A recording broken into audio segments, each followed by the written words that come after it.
Hi. Okay, I was gonna make a video really quickly in regards to the INFJ door slam.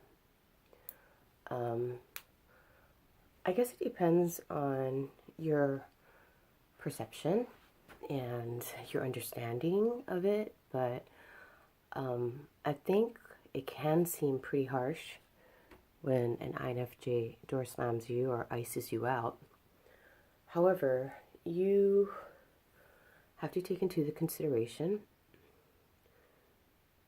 the amount of abuse that the INFJ has basically, how do I say? I have to start from the beginning. So INFJs are loving and giving and kind and considerate people with a very high tolerance level. I think our tolerance level is higher than most. Okay, I think I was talking about tolerance level and how we have really high tolerance levels. And I think we do it because we just keep hoping and giving people the benefit of the doubt that they'll come around. Good example. So if somebody is doing something that goes against our moral or ethic code, we'll try to express our dislike of your behavior or the situation in hopes that you will correct yourself. If you don't correct yourself after a number of times, and we've tried to approach the situation from different angles, we might get fed up, and we're so subtle about it that it may seem extreme, but we've given you more than enough chances to redeem yourself. I guess people don't pick up on subtleties like we do. Like, for instance, I can sense what someone is feeling, so immediately I will adjust myself in order to create harmony, or to, if I'm doing something wrong, I'll do what I can to adjust myself, or I don't want to say fix myself because I don't think anyone's broken per se, but I will try to correct behaviors, habits, mannerisms that may offend someone else, just because I feel like, I don't know, if you're aware of that, and you're thinking of not only the other person but yourself, you'll do what is necessary in order to, make things work as harmoniously as possible.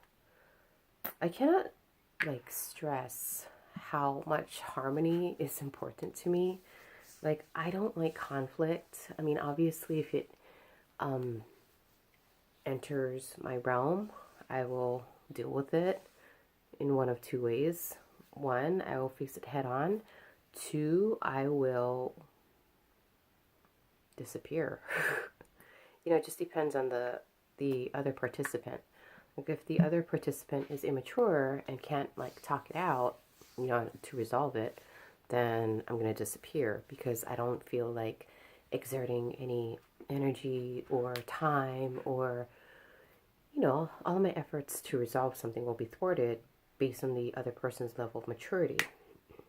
So, all that aside, for me, I guess, if I can sense that somebody is not feeling well, I will totally assess the situation and then see how they're feeling, why they're feeling that way, what triggered it, how I can adjust myself. If it's me, I apologize. Sometimes if it's not even me, I'll apologize just to diffuse that really dense interaction. You know what I'm talking about, like when you're interacting with someone and they're in a really negative space and it's affecting them, it's affecting you, it's affecting everyone, right? That dense negative energy.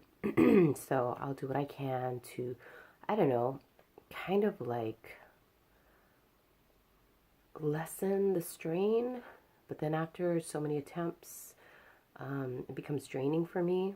You know what I mean? Like after so many attempts that are not effective, you know. And then at that point, I relinquish responsibility, you know, because you can't change people and it's not your responsibility to make them happy. I think, like, if you do go out of your way to try to cheer someone up or lighten their mood, you're actually, you know, I'm not saying it's a disservice.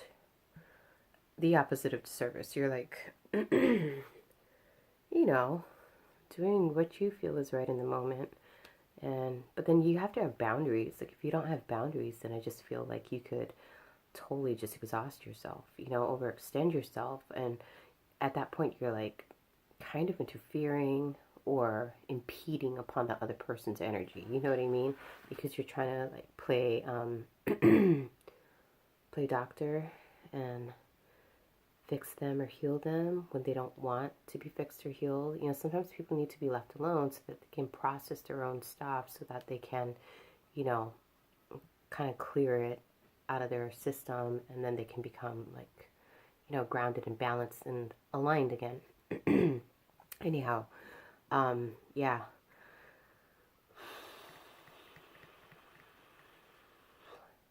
I have so much stuff that I want to express, and I think because I don't have like an,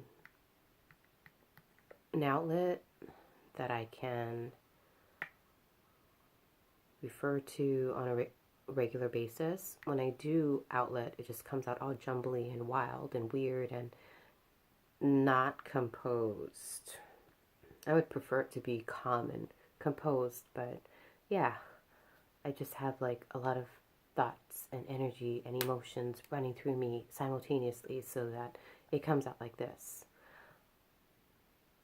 I'm sure if I practice, I'll get better. But anyways, going back to slamming people, door slamming them, icing them out, I feel like it's something that we have to do in order to protect ourselves. It's like our a defense mechanism that we our last resort, you know what I mean? Because we've exhausted all other options to keep a healthy connection with someone, you know. We've lost all the options to maintain a healthy connection with someone. So I think our last resort is to ice them out.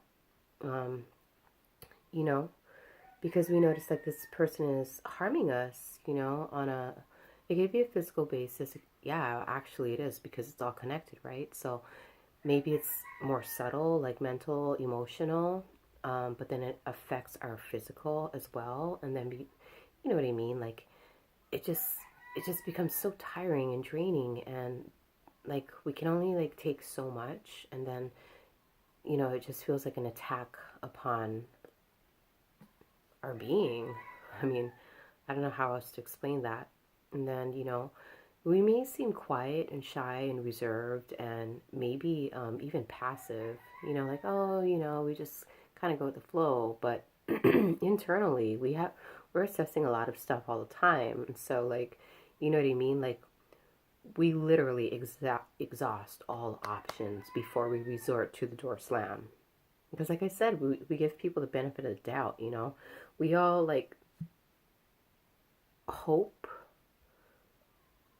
for the best in people, and we sit on the sidelines hoping to, you know, kind of coax that part out of a person. But, excuse me, getting over a sinus cold, so I'm kind of nasally congested and stuff like that. But yeah, like we'll try and we'll try and we'll try and we'll try, but after a while, it's just we can't do it anymore. Just can't. And you know, if I were to reverse the roles, I think about it and I'm like, well, if I knew I was doing something wrong, I would correct myself immediately. You know what I mean? Whereas, you know, if you look at the person in the opposing position. Like, not all, but I've come across a lot. It's like you would try to like talk to them about it. You try to be civil about it, but then it's almost like they don't get it, or they're not taking you seriously. And then for us, we don't like conflict, so we're not going to come off as like her. I think depending on the person, if I care about them, I might kind of raise my tone a little bit more, just so that I can nail my point home, so that I can like salvage the connection. But if it's clear to me that you're not willing to make adjustments or changes, then usually, like, when I cut the line, I just don't look back. I just don't see the point in it. I mean, I'm sure I would make considerations depending on the other participant. Like if they were proactively, and consistently making adjustments and changes that create harmony and a healthy connection, and then they come to me, with maybe a genuine apology, and they were consistent about the change, then I might consider it. But I don't see many people like really trying to correct themselves or even trying to salvage the connection through an apology. I don't know why it's so hard for people to apologize. Like for me, I would just feel horrible if I knew I was fucking up, and yeah, I would go up to the person and I'd be like, I'm so sorry. Like I didn't realize I was hurting you, and what can I do to I don't know, make everyone comfortable. I mean, not to the point where I'd sacrifice myself, because I think I'm important too. It's not all about like self-sacrifice and, it's all about you. It's about us, it's about we, not me or you, we, okay? Excuse me. But yeah, that's a door slam. And people might think it's really rigid and unkind, but if you were to understand it from our perspective, from our standpoint, then you would understand why it's necessary and why we do it, and how you could salvage a friendship if it's even like, if it even means anything to you. I just feel like the people I've encountered, like I've tried to like work it out. I've also allowed them to abuse me on so many levels, and I still kept giving them the benefit of the doubt. But then, like I said, once I exhaust all options, and then I step back and I realize, hey man, like this is a one-sided relationship. You've been disrespecting me and abusing me, taking me for granted. This is after years. Yeah.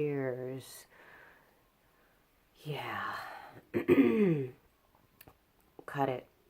Moving it along.